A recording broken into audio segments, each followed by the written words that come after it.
KBS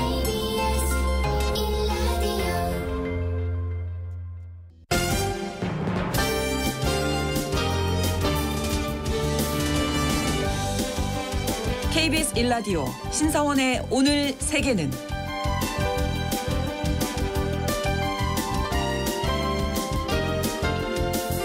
안녕하십니까. 아나운서 신성원입니다.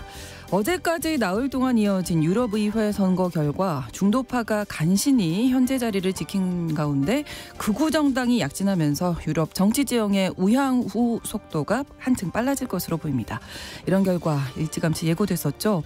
특히 기성 정치에 실망한 젊은 유권자들 사이에서 극우 열풍이 크게 일었는데요.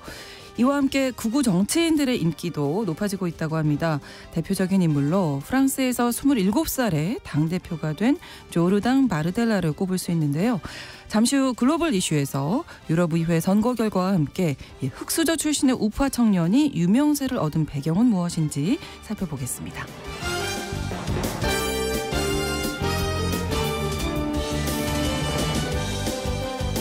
오늘 주목할 국제사회 뉴스 헤드라인 뉴스와 키워드로 정리해드립니다.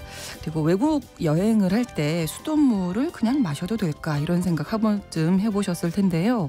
영국에서는 일부 지역을 제외하고 수돗물을 마셔도 된다고 하지만 최근 식수 오염으로 인한 피해 사례가 잇따르면서 민간 수도회사에 대한 불신이 갈수록 커지고 있다고 하네요. 자세한 소식 통신원 취재수첩에서 알아보겠습니다.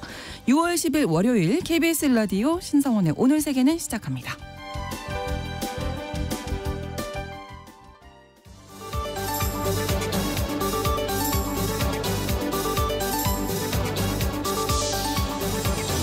오늘 세계는 헤드라인 뉴스. 9일 끝난 유럽의회 선거 결과 극우 세력이 약진한 것으로 예측됐습니다. 잠정 예측 결과 현재 제1당격인 중도 우파 성향의 유럽 국민당이 186석을 얻어서 제1당을 유지할 것으로 예측됐습니다. 반면 강경 우파와 극우 성향의 정치 세력은 세력을 확장한 것으로 나타났는데요. 마크롱 프랑스 대통령은 유럽의회 선거에서 자신이 이끄는 르네상스 당이 참패하고 극우 정당인 국민연합이 크게 승리하자 의회 해산과 조기 총선을 선언했습니다. 나렌드라 모디 인도 총리가 현지 시간으로 9일 취임식을 갖고 세 번째 임기를 시작했습니다. 모디 총리는 모든 사람에게 악이나 편애 없이 헌법과 법률에 따라 권리를 행사하겠다면서 약 2억 명에 달하는 인도 무슬림들에게 유화적인 태도를 보였는데요. 모디 총리는 지난 집권부터 이번 총선 유세에 이르기까지 무슬림을 차별하는 정책과 발언을 이어왔는데 이번 총선에서 역풍을 맞아 자신이 이끄는 인도 국민당이 집권 1, 2기와 다르게 하원 단독 과반에 실패했습니다. 라이시 이란 대통령의 사망으로 치러지게 된 이란 대통령 보궐선거 후보자가 최종 6명으로 확정됐습니다. 출마를 신청한 80명 중 헌법수호위원회의 자격심사 결과 보수파 5명, 개혁파 1명 등 총 6명이 출마 자격을 얻었는데요. 보수파에는 갈리바프 의회 의장과 하메네이 최고 지도자의 측근인 사이드 잘릴리 후보가 포함돼 있고 페제시키안 의원이 유일하게 개혁주의자로 후보에 이름을 올렸습니다.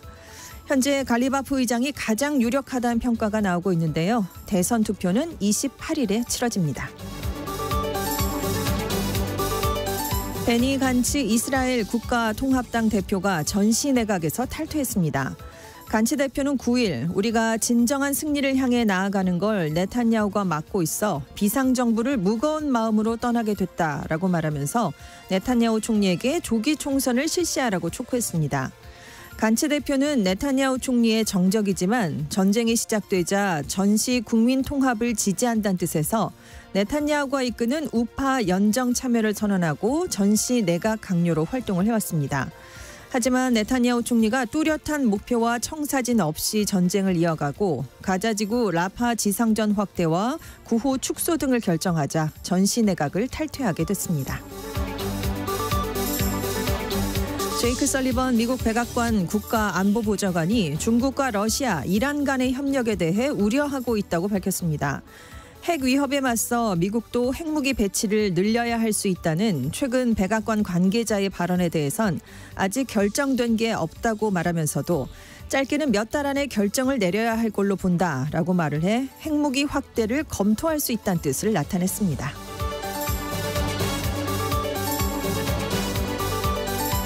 오늘의 헤드라인 뉴스 외신캐스터 전주현 씨가 수고해 주셨습니다. 이번에는 키워드로 정리한 국제사회 소식 살펴볼 텐데요. 먼저 첫 번째 키워드입니다. 구출인가 학살인가. 네, 이스라엘군이 8일에 가자지구 중부에 있는 누세이라트 중심부를 공격을 했습니다. 그래서 두 곳에 갇혀있던 인질 4명을 구출해 왔는데요.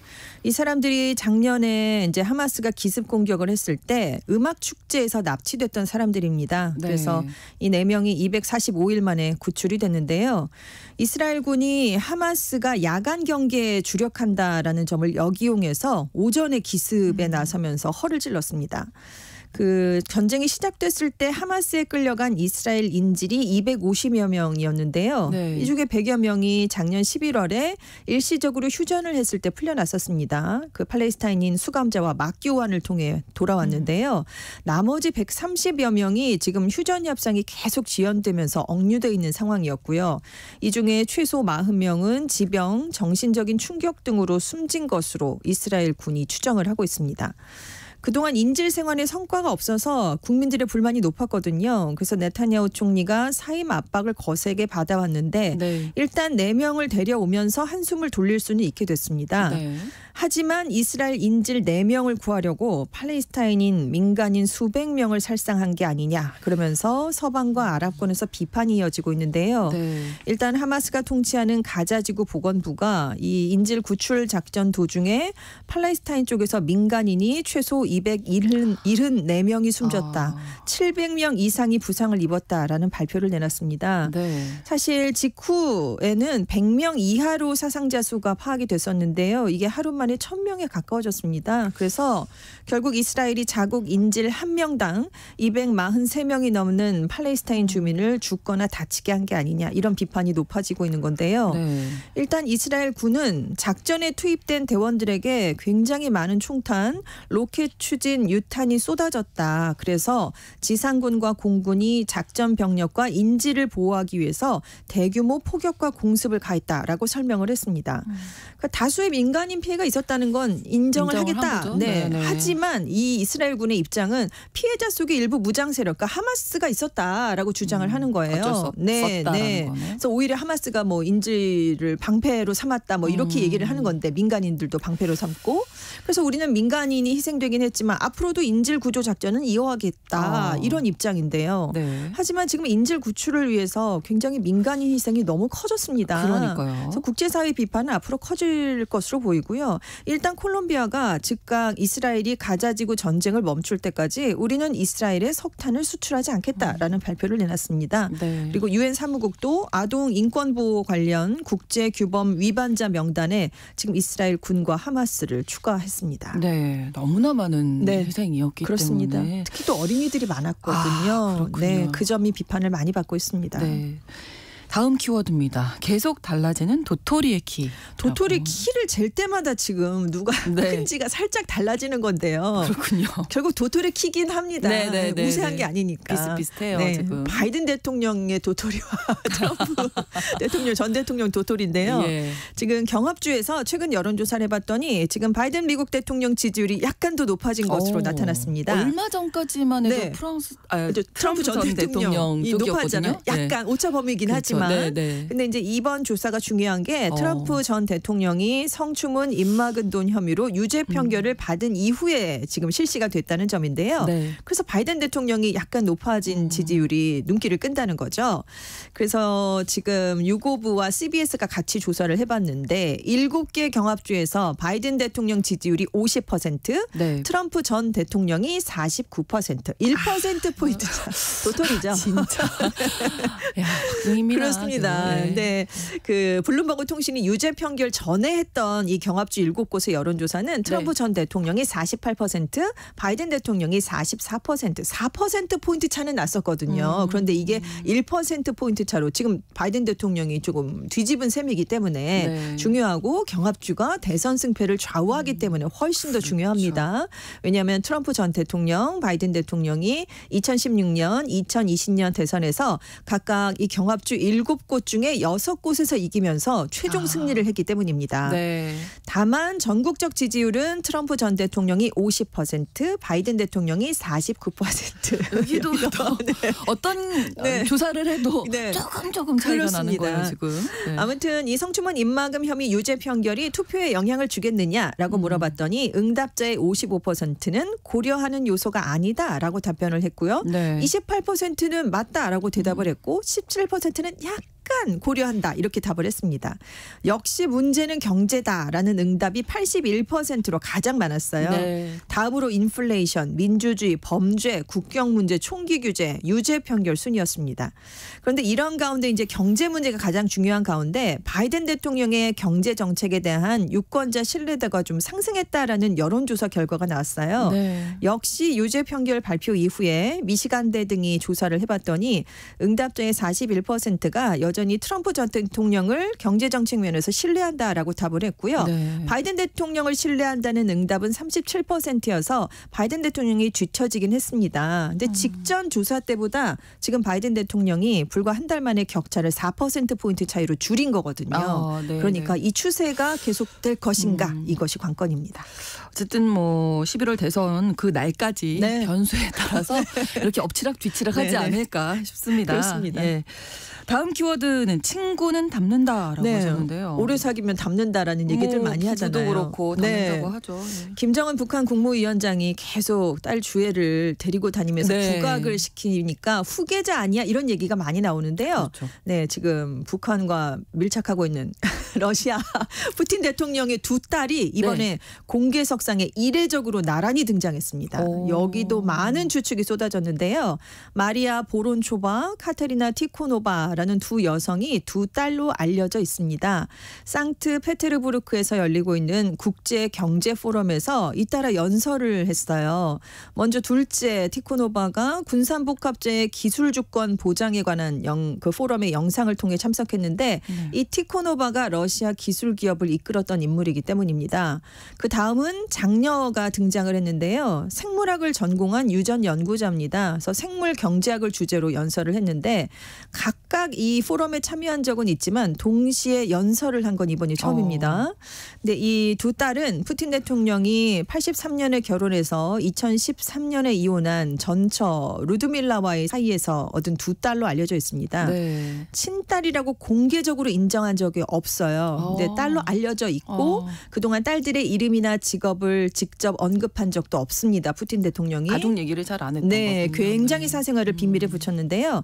그래서 갑자기 공식 석상에 등장을 한 건 푸틴 대통령에게 최근 건강 악화설이 많이 나오고 있으니까 네. 이걸 고려한 것이 아니냐 이런 추측이 나오는 건데 영국 가디언지는 두 사람이 점점 더 높은 공개 직위를 차지하는 건 푸틴 대통령이 장기적인 권력을 좀 굳혀보려는 의도가 아니냐 이렇게 분석을 했고요. 더 타임스는 푸틴 대통령이 71세라는 점을 감안할 때 이건 승계 작업과 관련이 있을 것이다라고 진단을 내렸고요. 네. 미국 국제전략문제연구소의 스네고바야 선임연구원은 후계자에 대한 점진적인 권력 이양이 일어나는 것이다 이렇게 주장을 하고 있습니다. 근데 이제 푸틴 대통령이 그동안 공개적으로 인정을 한 적은 없지만 딸들을 통해 자산을 숨겼다라는 의혹이 일었었거든요. 그 나발리가 속해 있던 반부패재단이 올 초에 이 큰딸이 의료회사 직원으로 불과 3년 사이에 우리 돈으로 140억 원 이상을 벌어들였다라고 주장을 했는데요. 네. 그리고 이 딸이 네덜란드에서 우리 돈으로 46억 원 상당의 호화 아파트에 살고 있다라는 걸 폭로하기도 했습니다. 둘째 딸도 프랑스의 방 8개짜리 빌라를 수백만 달러에 매입을 한 것으로 알려졌거든요. 지금 이 두 딸이 모두 우크라이나 전쟁 이후에 러시아 국방부를 지원한 혐의 등을 받아서 미국과 영국의 제재 대상에 포함되어 있기도 합니다. 네. 공개 속상에 이례적으로 나타난 네. 이 두 푸틴 대통령의 두 네. 딸. 네. 어떤 의미가 있을지 그러니까요. 계속 이야기 나올 것 같습니다. 네. 다음 키워드는 은색 바람이 불고 있는 2024. 네, 전 세계적으로 지금 선거가 글로벌 슈퍼 선거해잖아요. 정말 많습니다. 네. 그 가운데 고령층을 겨냥한 실버 포퓰리즘, 인기 영합주의 정책 바람이 불고 있습니다. 전 세계적으로 우리만 그런 게 아니라 다 고령화 추세거든요. 그렇죠. 네. 그래서 노년층의 표심이 갈수록 선거에 미치는 영향이 커지고 있기 때문인데요. 일단 영국 집권당이 이제 다음 달에 총선을 앞두고 있는데 수넥 총리가 국민연금 수급자의 소득세를 1인당 평균 연간 100파운드, 우리 돈으로 17만 원 인하하는 감세 정책을 내놨습니다. 네. 우리가 승리하면 이 감세 규모 3배로 늘리겠다라고까지 얘기를 하고 있는데요. 우리가 연금 수급자 편에 서 있는 걸 보여준다라면서 이게 고령층을 겨냥한 정책이란 걸 아주 당당하게 드러냈습니다. 네. 그런데 보수당이 지금 여론조사를 해보면 야당인 노동당의 지지율이 20%포인트가량 뒤처지고 있거든요. 그러니까 노년층을 겨냥했다라는 분석이고요. 2일에 멕시코 대선에서도 여당이 승리를 했는데 지금 오브라도르 현직 대통령이 꺼냈던 연금 포퓰리즘이 큰 영향을 미친 것으로 평가되고 있습니다. 이 연금 개편안이 4월에 상원에서 통과가 됐는데요. 네. 개정법에 따르면 1997년 이후에 국민연금에 가입한 사람들에게는 퇴직 직전에 받던 월급을 그대로 매월 연금으로 지급하는 내용이 핵심입니다. 그러니까 환영할 수밖에 없겠죠. 그렇죠. 은퇴하는 네, 사람분들은요. 네. 그렇지만 이런 개정안이 시행되면 이제 GDP에서 연금이 차지하는 비율이 계속 올라갑니다. 2035년이 되면 2%까지 늘어날 수 있다라는 우려가 나오고 있고요. 모디 인도 총리도 빈곤층에게만 제공하던 노인 무료 건강보험을 이걸 노인 전체로 확대하겠다라는 걸 이번 총선에 공약으로 내걸었어요. 근데 이 경우에 1인당 건강보험 비용이 연간 우리 돈으로 17조 원을 넘어서게 됩니다. 그래서 국제통화기금이 올해 선거를 치르는 각국이 재정 건전성을 회복해야 된다라는 걸 굉장히 강하게 주문하고 있는데요. 그러면서 선거가 있는 국가는 그 해의 재정 적자가 GDP의 0.4%포인트 더 증가할 수 있다는 경고를 내놓기도 했습니다. 네. 하지만 멈출 수가 없는데요. 네, 선거를 앞두고 그렇죠. 그렇습니다. 유엔에 따르면 또 1950년 전체 인구의 5.13%에 불과했던 65세 이상 인구 비율이 2022년에는 이게 9.82%까지 늘었는데 2050년에는 16%, 2100년에는 24%로 늘 것으로 전망이 됐어요. 그러니까 네. 고령층의 표심을 자극하는 공약은 앞으로도 나올 수밖에 없고요. 그렇죠. 그래서 일본에서는 이거 문제 아니냐. 그래서 영세 아동 선거권을 도입해야 된다라는 주장까지 나왔는데 사실 미래를 살게 될 자녀들에게 해당되는 정책을 지금 노년층이 결정을 하는 셈이니까 그렇죠. 부모가 투표권을 대리 행사하는 방식으로 아이들에게도 선거권을 줘야 되지 않느냐 이런 안이 나와서 네. 논란이 일고도 있었습니다. 네, 아무튼 뭐 이 고령화 사회로 들어가기 때문에 네. 노인 복지 정책을 어떻게 마련하느냐 네, 네. 각 정부의 중요하지 않을까 그렇습니다. 생각이 네. 이 이야기로 다시 한번 느끼게 되는 것 같습니다. 다음 키워드인데요. 마음의 벽을 다시 높여야 한다. 마음의 벽. 사실 마음의 벽은 좀 허무는 게 좋잖아요. 근데 그런 추세잖아요. 네. 이 벽은 좀 높여야 되는 게 일본 미에현의 마스타카 씨가요. 긴급하지 않은 상황에 구급차를 불러서 병원에 이송이 되면 1인당 7,700엔 우리 돈으로 약 7만 원의 벌금을 물리기로 했습니다. 네. 그러니까 구급 이송이 됐다가 이건 긴급성이 없었다라고 의료진이 판단을 해서 입원을 하지 않게 되면 그 환자에게 이런 벌금을 물리겠다는 건데요. 네. 이 마스타카시가 인구가 15만 명 정도인 소도시예요. 네. 근데 작년에 구급차 출동 건수가 16,000여 건이었어요. 2년 연속 최다를 기록했고요. 재작년에는 구급 이송 환자 중에 입원이 필요하지 않았던 경증 사례가 56%를 넘었습니다. 이건 두고 보면 안 된다. 더 이상 이러면 안 된다라고 이제 뭐 시, 병원, 소방 당국이 판단을 내렸어요. 네. 그래서 이제 유료화 정책을 도입을 하게 된 건데 대상 병원은 한정이 됩니다. 365일 24시간 체제로 입원이나 긴급 수술이 필요한 중증 환자를 받고 있는 2차 응급 시스템을 갖춘 병원으로 우선 한정이 됐습니다. 네. 근데 사실 이게 마스타카시에만 해당되는 얘기는 아니거든요. 일본의 전국 구급차 출동 건수가 작년에 760만 건으로 또 2년 연속 최다치를 기록했는데 신고 이후 구급차가 현장에 도착할 때까지 걸린 평균 시간이 10.3분으로 사상 처음으로 10분을 넘겼습니다. 이거 좀 긴 건데요. 골든타임이 10분을 넘기면 안 되는 네네. 경우가 많거든요. 생존율이 이건 굉장히 떨어진다라고 지금 그렇습니다. NHK가 지적을 했고요. 네. 전문가들이 그래서 내놓은 얘기가 코로나를 계기로 구급차를 부르는 국민의 마음의 벽이 낮아진 것 때문이다. 이렇게 그래서 분석을 마음의 벽 내렸는데요. 얘기가 나왔군요. 네, 건강에 민감한 게 좀 올라갔다는 거죠. 그렇죠. 사소하게 아파도 자꾸 119에 신고를 한다는 거예요. 그래서 네네. 열이 나기만 해도 걱정이 되니까 구급차 와주세요. 이렇게 부른다는 건데. 근데 이제 이렇게 구급차 불렀을 때 돈을 내게 하면 네. 위급해도 신고를 망설일 수 있지 않겠느냐라는 우려가 지금 한편에서 당연히 나옵니다. 네네. 하지만 모든 신고자에 대해 징수를 하겠다는 게 아니라 이게 긴급성이 있었는지 없었는지 의료진이 판단을 해서 하는 거니까 걱정을 그렇죠. 할 필요가 없다라고 시측은 얘기를 하고 있고 네. 구급센터 측도 이걸 계속 놔두면 중증 환자가 치료받지 못하는 심각한 상황이 오는데 그렇죠. 네. 예. 구급 의료 공백은 나에게도 닥칠 수 있는 문제라는 걸 제발 시민들이 알아줬으면 좋겠다라고 설명을 내놓고 네, 있습니다. 그래서 구급차에 대한 마음의 벽을 조금 네, 네. 낮춰주십사 그렇습니다. 하는 그런 정책이 또 나왔습니다. 다음 키워드 그린라이트가 켜진 도시인데요. 그린라이트는 보통 초록불. 네, 네. 초록불인데 이제 뭐 마음이 좀 가는 그렇죠. 상대가 네. 나타나면 근데 도시에 신호등에 도시에. 그린라이트가 들어올 수 있게 됐어요. AI 네. 덕분인데요. 네. 구글의 AI 교통량 통제 시스템 그린라이트가 도입됐던 도시들이 있습니다. 미국의 시애틀, 독일의 함부르크, 인도의 캘커타, 아랍에미리트의 아부다비를 비롯한 14개 도시가 있어요. 네. 여기서 이 AI 교통 통제 시스템을 적용해 봤더니 교차로에서 교통 정체가 30%나 줄어든 것으로 나타났다고 합니다. 네. 이 구글의 그린라이트가 구글 맵을 사용하는 사람들로부터 데이터를 수집을 해서요. 신호 주기를 최적화해주는 시스템입니다. 근데 사실 우리가 보는 신호등 대부분 고정 교통 신호라는 걸 이용해요. 그러니까 특정 지역에 차가 얼마나 지나가나 이걸 파악을 해서 네. 출퇴근 시간대, 주말에 뭐 이제 약간 차량 수가 달라지니까 그렇죠. 그때 신호 패턴을 다르게 조정을 하는 방식입니다. 근데 사람이 직접 세야 되거든요. 그래서 이게 작업에 한 700만 원 정도의 우리 돈이 든대요. 그래서 예. 한 번 패턴이 정해지면 오랫동안 변하지 않는답니다. 그래서 여기서 한 발 나아간 게 동적 교통 신호라고 해서요. 네. 카메라나 노면 아래에 센서를 이용해서 차량 수를 감지해서 시간을 조정하는 방식입니다. 이게 아주 뭐 교통 흐름 최적화하는 데는 그때 좋지만 달라지는 걸 다 반영하는 거니까요. 네. 하지만 교차로 돈이 많이 하나당 들겠죠, 또. 우리 돈으로 3억 4천만 원 정도의 돈이 들어서 모든 교차로에 설치를 할 수가 없다는 게 단점입니다. 네. 그런데 이번 AI를 사용하면 운전자의 휴대폰이나 차량에 내재된 내비게이션을 사용하게 되거든요. 네. 그러니까 사용자로부터 수집한 자체 데이터를 사용해서 신호 패턴을 최적화하기 때문에 큰 비용 없이 실시간으로 교통 신호 패턴을 바꿀 수 있다는 게 장점입니다. 네. 그래서 운전자들이 이제 신호 대기를 줄일 수가 있게 되는데요. 통계에 따르면 미국인들이 짧은 운전을 하는 동안 평균 10%의 시간을 신호 대기에 쓰는 것으로 나타났습니다. 네. 그리고 교차로에서 공회전을 하게 되잖아요. 신호가 안 맞으면 그때 발생하는 오염이 일반 도로보다 29배나 높다는 연구 결과가 있기 때문에 네. 이렇게 AI를 이용한 시스템을 도입하면 대기 오염도 줄일 수 있다. 이런 평가까지 나오고 있습니다. 네.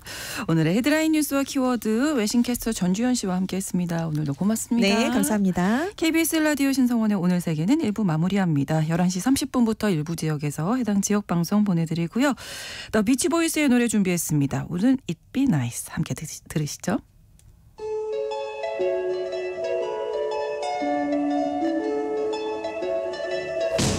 Wouldn't it be nice if we were older and we wouldn't have to wait so long? And wouldn't it be nice to live together in the kind of world where we belong?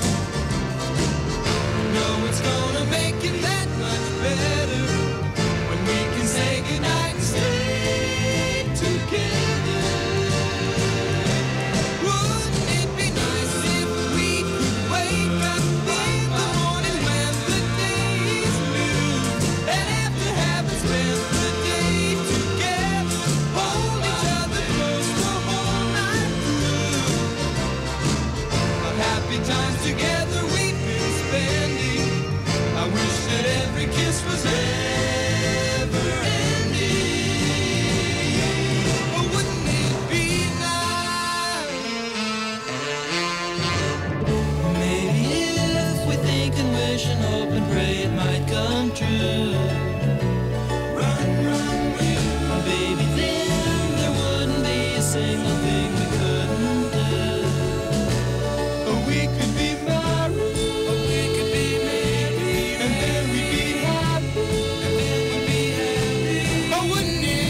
seems the more we talk about it, it only makes it worse to live.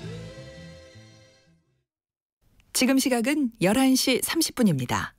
KBS Ladies and gentlemen. 국제사회의 다양한 뉴스를 한눈에 KBS 1라디오 신성원의 오늘 세계는 세계를 바로 보는 최소한의 투자입니다.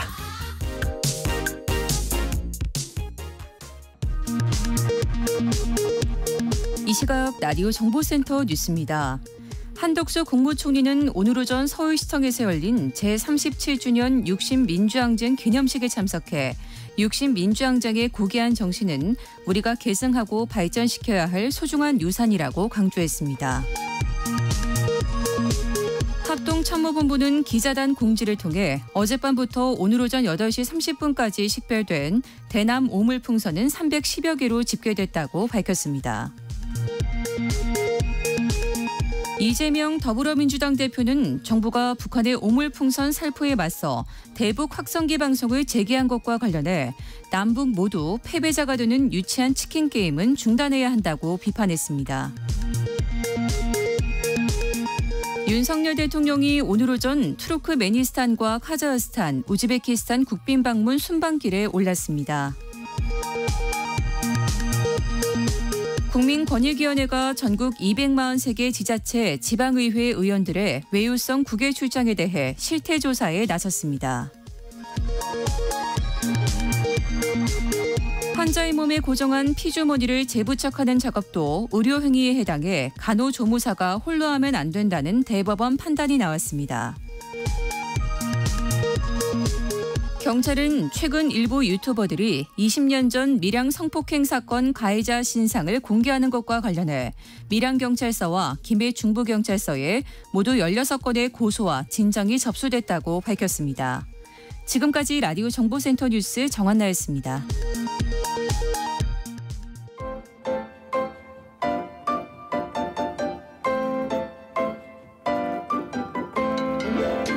통신원 취재 수첩.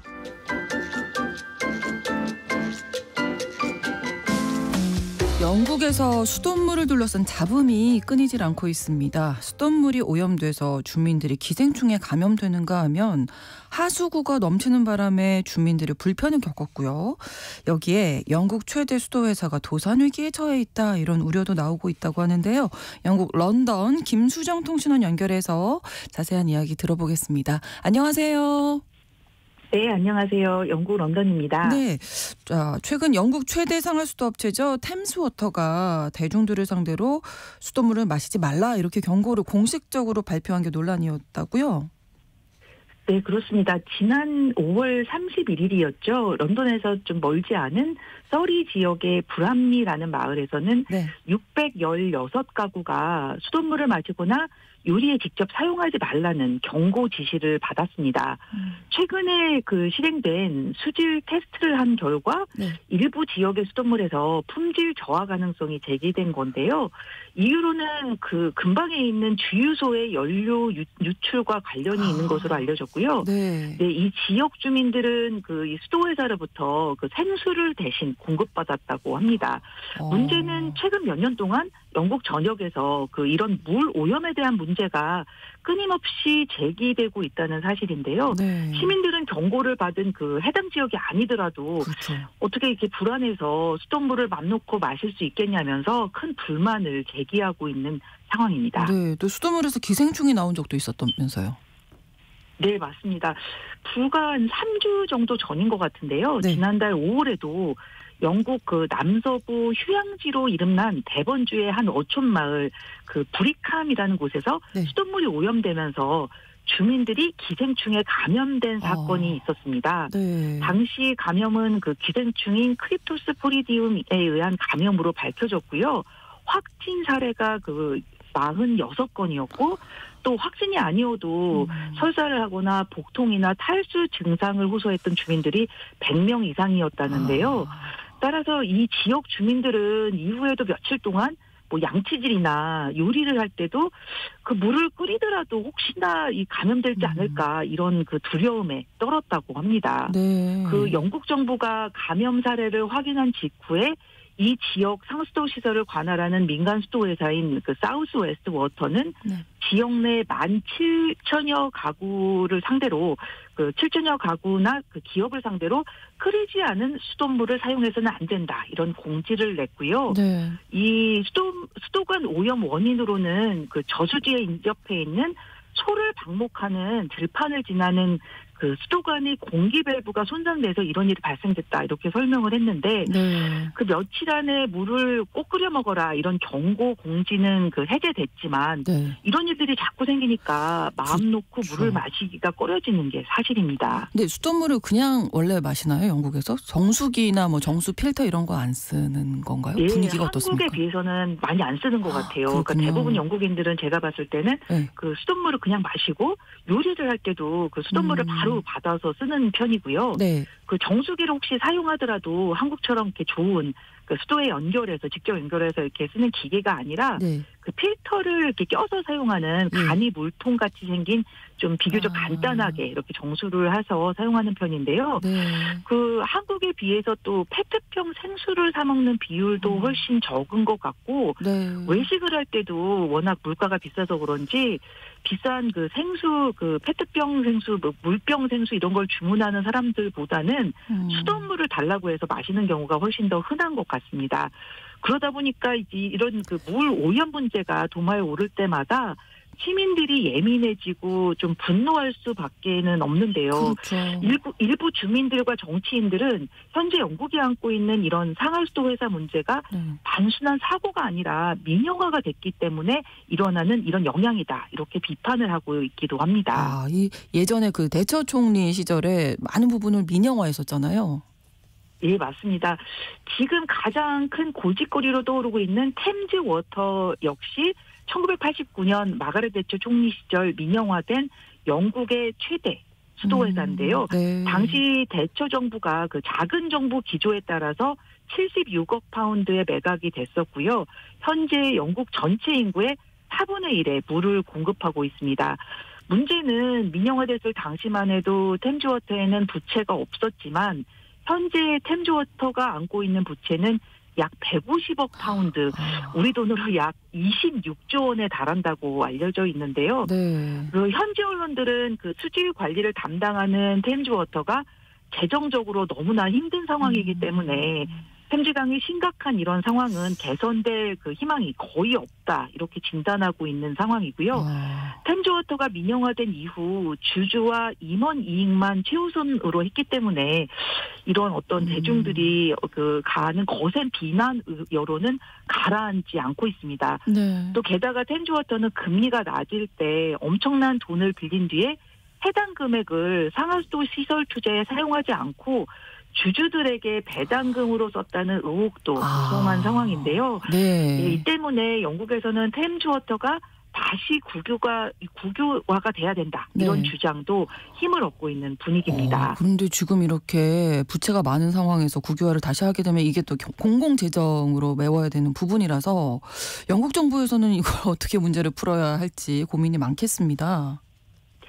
맞습니다. 그 돈도 돈이지만 현재 그 수도 공급에 의해서 가장 시급한 문제는 그 시민들이 수돗물을 안심하고 마실 그렇죠. 수 있냐 이런 걸 텐데요. 네. 그 잉글랜드의 그 식수 규제 당국은 물이 사람이 섭취하기에는 부족하다 이렇게 뭐 표시된 그 362건의 사례가 있었다고 합니다. 근데 그럼에도 불구하고 그 이 열악한 품질의 물을 제공한 물 회사에 대한 그 단 3건만의 기소가 제기됐다 이런 폭로가 또 이번 주에 이어졌는데요. 예. 그 수돗물 위기설이 이래서 계속 제기가 되고 있는 상황이고요. 믿고 마셔야 되는데 믿지 못하겠는데요. 네, 이 정도면. 그렇죠. 네. 그래서 이런 가운데 이 그 상하수도 회사 문제가 계속 나오고 있고 또 하수 유출 문제가 또 다가오는 7월 총선에서 중요한 정치적 의제로 떠오르고 있는 상황이기도 합니다. 네. 그 영국의 그 당 중에 하나인 자유민주당은 지난해에 발생한 그 기록적인 하수 유출 사건은 끔찍하다. 뭐 이렇게 평가를 하고 있고 또 모든 범람 구간을 그 포함한 하수관에 하수 유출량과 빈도를 측정하는 모니터를 설치해야 한다고 강조하고 있습니다. 네. 또 하수 투기를 막기 위해서 법적으로 구속력 있는 목표를 세울 것이라는 공약을 내세우고 있는데요. 네. 또 한편 이 수도회사 규제기관인 그 오프와트는 그 오는 6월 잉글랜드와 웨일즈에서 그 2030년까지 수도 회사가 요금을 얼마나 인상할 수 있는가 이런 상한선을 결정할 예정이었는데 네. 이런 부분도 총선 이후인 7월 11일로 연기됐다고 합니다. 네, 이게 단순한 물 문제가 아니라 이제 신뢰 문제로까지 이어지지 않나 이런 생각이 들었습니다. 오늘 소식 잘 들었습니다. 네, 감사합니다. 네, 영국의 식수 오염 논란, 영국 런던 김수정 통신원이 전해드렸습니다.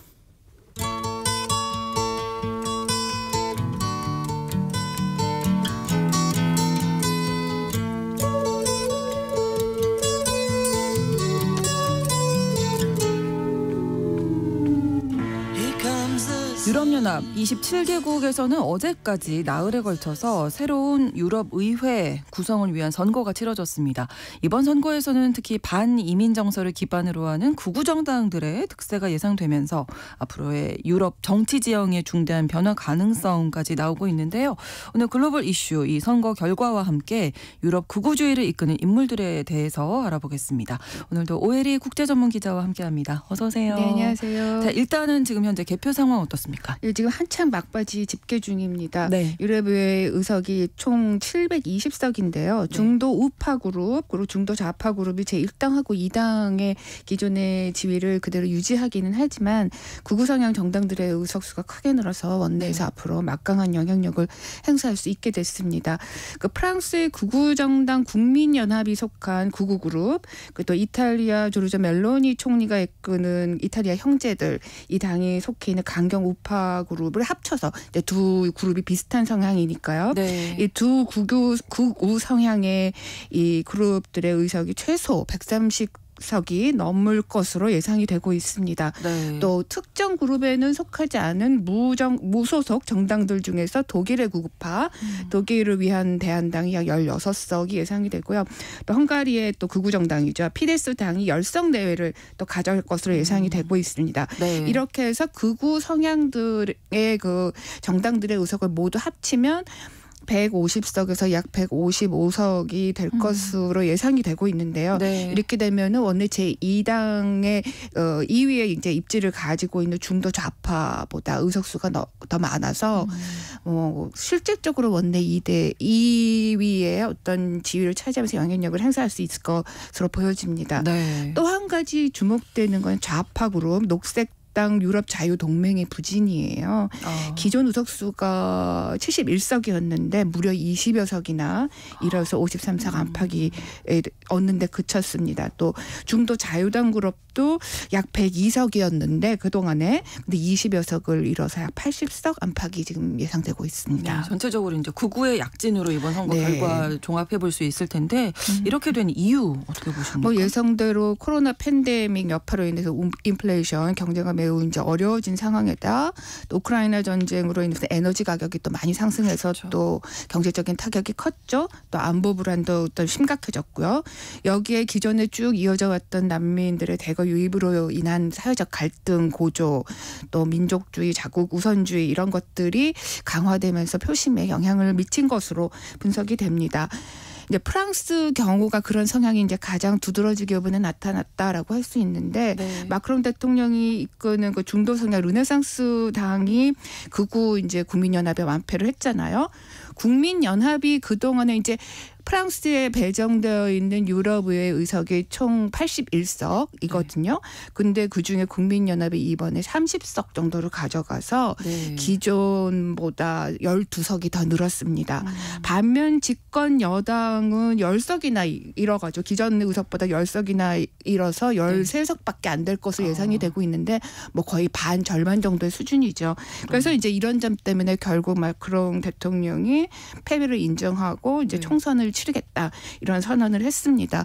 그래서 7월 26일에 프랑스에서 파리 올림픽이 개막이 되는데 네. 이제 올림픽을 앞둔 상황에서 이제 조기 총선까지 선거를 또- 치러지게 돼서 네. 매우 마크롱 대통령으로는 힘든 시기를 보내게 될 것으로 보이는데 혼돈의 시기가 되지 않을까. 그래서 네. 프랑스 언론과 유럽은 마크롱의 뭐 크나큰 도박이다 이런 제목으로 기사를 보도하기로 했더라고요. 네. 독일과 오스트리아에서도 상당히 극우당이 진짜 약진을 했습니다. 네.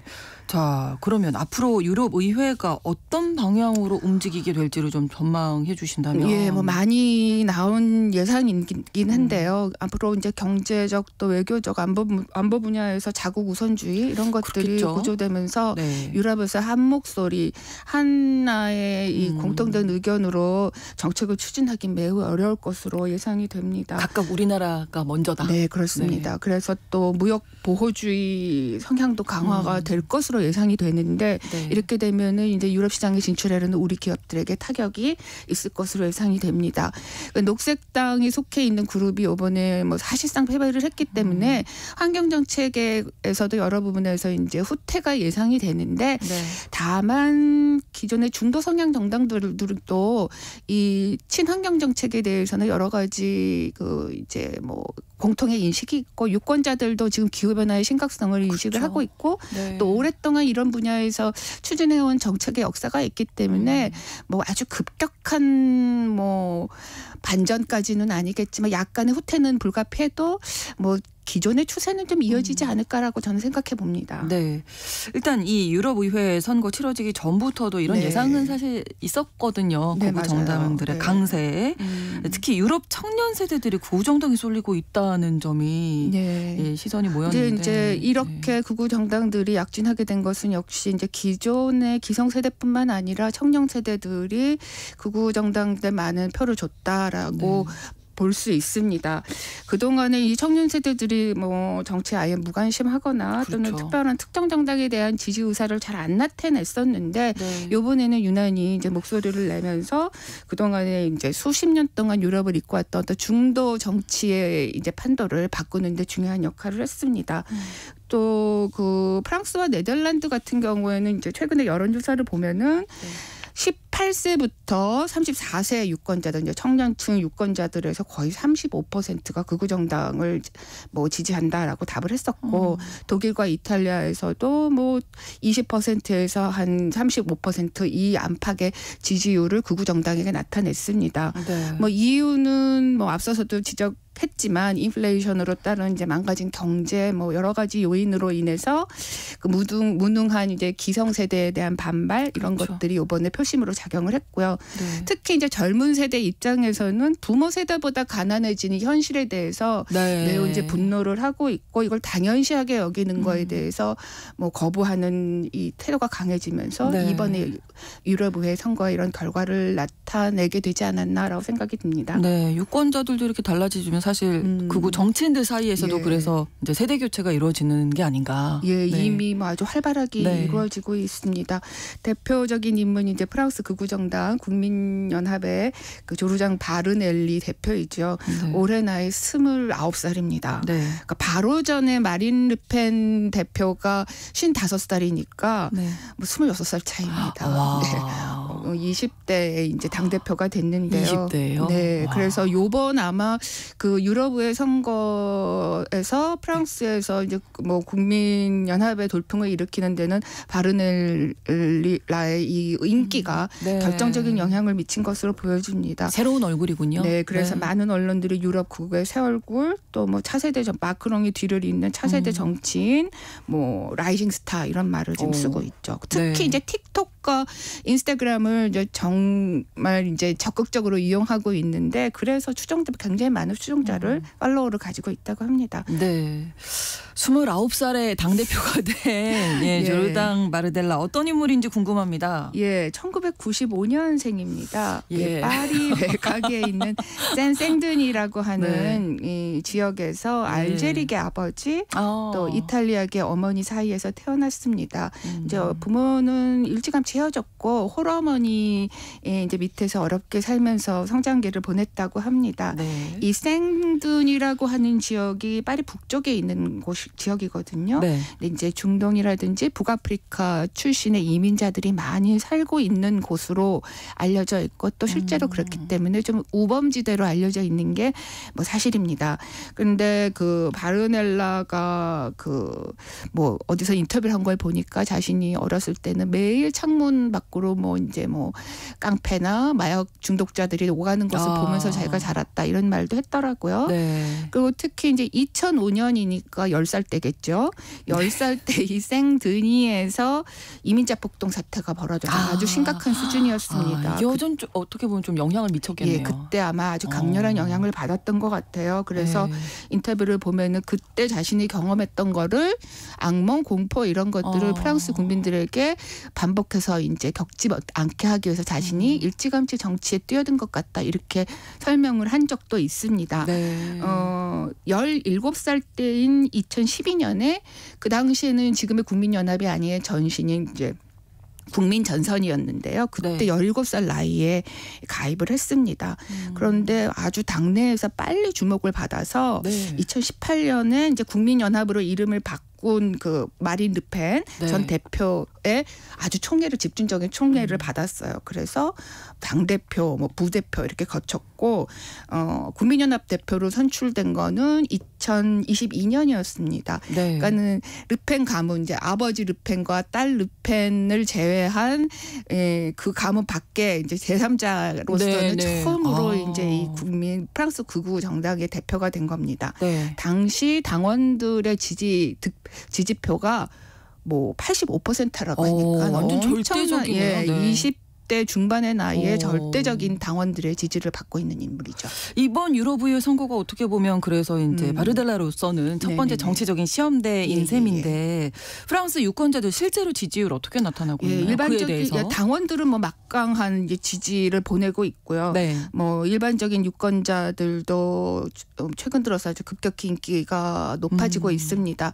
이번이 첫 시험대였는데 당 대표가 된 데 첫 시험대였는데 뭐 이제 대성공 결과를 냈잖아요. 네. 그리고 지금 조기 총선에서도 이 돌풍을 이어나갈 것으로 보여지기 때문에 프랑스 정계에서는 정말 가장 지금 두드러지는 그렇군요. 정치인이 됐다 이렇게 봐도 무방할 것 같습니다. 네. 그 최근 여론조사를 보면은 유권자의 약 30%에서 38% 거의 40% 가까운 유권자들이 이 바르넬라를 지지한다 또는 뭐 지지까지는 아니지만 호감이 있다라고 대답을 했습니다. 네. 그리고 또 이 덕분에 이 국민연합의 전체에 대한 그 유권자들의 지지율도 끌어올리는 효과도 같이 가져오는 것으로 지금 분석이 되고 있고요. 네. 마린 르펜이 정말 최근까지 당을 이끌었다가 이제 횡령 혐의로 이제 당 지도부에서 물러나고 대표직을 이 바르넬라에게 넘겨줬잖아요. 근데 지금 바르넬라의 인기가 굉장히 높아지고 있기 때문에 뭐 일각에서는 르펜 전 대표가 만약에 그 혐의로 유죄 판결을 받게 되면은 네. 이 대선 출마하지 말고 차라리 이 바르넬라를 우리 당의 이 대통령 후보로 내세우자. 그 정도로 이런 목소리까지 나온다고 하니까 아주 지금 급속하게 성장을 하고 있는 것은 맞는 것 같습니다. 바르델라 이 이름은 꼭 기억을 맞습니다. 하시면 좋을 것 예. 같고요. 프랑스 이외의 다른 유럽 국가들에서 주목받는 뭐 젊은 극우 정치인이 있다면 예, 뭐 자국의 의회 또는 유럽 의회에 진출한 극우 정당들 중에서 20대 나이 당 대표는 바르넬라가 유일한 것 같아요. 다만 이제 30대 극우 지도자로는 이제 벨기에 극우 정당 블람스 벨랑이라고 하는 정당이 있는데 이 정당도 이번 유럽의 선거에서 꽤 약진했어요. 근데 톰반 크리켄 대표가 지금 이끌고 있는데 1986년생이니까 38살입니다. 40대 당 대표는 꽤 여러 명입니다. 뭐 그 이탈리아의 조르자 멜로니 또 독일을 위한 대한당의 공동 대표 뭐 또 스페인의 극우 정당 복스의 대표 이런 사람들이 다 지금 40대 20대 중후반 나이입니다. 아, 그러니까 뭐 그 윗세대로 말하자면은 뭐 마린 르펜이 이제 50대인 거고 네. 또 네덜란드 자유당의 헤르트 빌더르스가 60세. 또 유럽연합의 회원국에서는 아니지만 영국의 지금 조기 총선이 출마해서 화제를 일으키고 있는 개혁당의 네. 나이저 페러지가 60세거든요. 이렇게 되면은 20대서부터 60대까지 아주 다양한 그러네요. 세대폭에서 이 지금 극우 지도자들이 활발을 맹렬하게 하고 있고 네. 특히 20대, 30대가 앞으로 이제 이런 극우의 분위기를 더 이끌어 나가는데 주력 세력이 될 것으로 보여집니다. 그럼 저는 궁금한 게 그 네. 젊은 극우 정치인이 기존의 극우 정치인들과 어떤 점에서 좀 차별화될 것인가.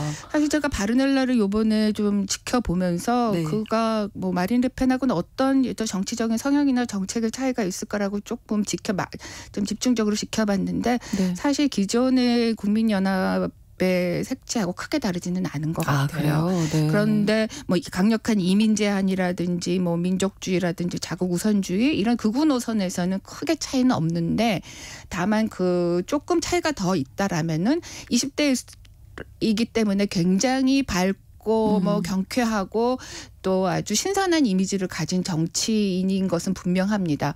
이런 것들이 이제 아무래도 최근에 이제 뭐 정치 문화가 많이 이제 소셜 미디어 중심으로 바뀌고 영상 중심으로 바뀌면서 네. 유권자들에게 어필하는 역할을 하는데 크게 영향을 준 것 같아요. 특히 이제 언변도 보면은 굉장히 할 말은 다 하고 아주 속 시원한 언변을 가지고 요즘 젊은 있고. 친구들이 뭐 나라를 불문하고 예. 다 말을 잘하더라고요. 말을 아주 잘하고 또 예. 잘생겼습니다. 맞아요. 그리고 보통 이제 유권자들을 만나는데 무슨 대형 이런 집회에서도 만나지만 유권자들이 모여 있는 뭐 술집, 뭐 그렇죠. 클럽 이런 데서도 정치 행사들을 긴밀하게 또 굉장히 소통을 하고. 빠르고 아주 자유롭게 소통하고 있거든요. 네네. 이런 것들이 이제 기존의 극우 정당들은 뭐 인종주의적이다 이런 것을 이제 색칠을 많이 덜어내는데 뭐 젊은 이 지도자들이 역할을 하고 있다라고 보여집니다. 네, 사실은 정치인들에 대한 테러도 좀 많았어서 이 선거 전에 그 예, 부분을 그렇습니다. 짧게 좀 정리를 해주신다면 그럼 특히 왜 그럴까요? 독일에서 많은- 굉장히 많았습니다. 뭐 진압에 나섰던 경찰관이 사망한 적도 있고 중상을 네. 입은 정치인도 있었는데 네. 특히 독일 경우에는 이번에 지방선거 일부 지방선거도 같이 치러졌거든요. 그러면서 더욱 이제 정치적인 갈등이 격화되면서 이런 테러 사건들이 있었던 것 같아요. 네. 비단 뭐 녹색당이라든지 좌파 정치인에 대한 공격뿐이 아니라 극우 정치인들도 또 공격을 받았거든요. 네, 정치적인 갈등이 예, 심하다. 정치적인 굉장히 이번에 뭐 이런 치열한 갈등들을 여러모로 노출하는데 계기가 됐던 것으로 보여집니다. 네, 우리 국제 전문 기자와 함께 했습니다. 오늘 고맙습니다. 네, 감사합니다. KBS 1라디오 신성원의 오늘 세계는 오늘 순서 마치고요. 내일 오전 11시 5분에 다시 뵙겠습니다. 고맙습니다.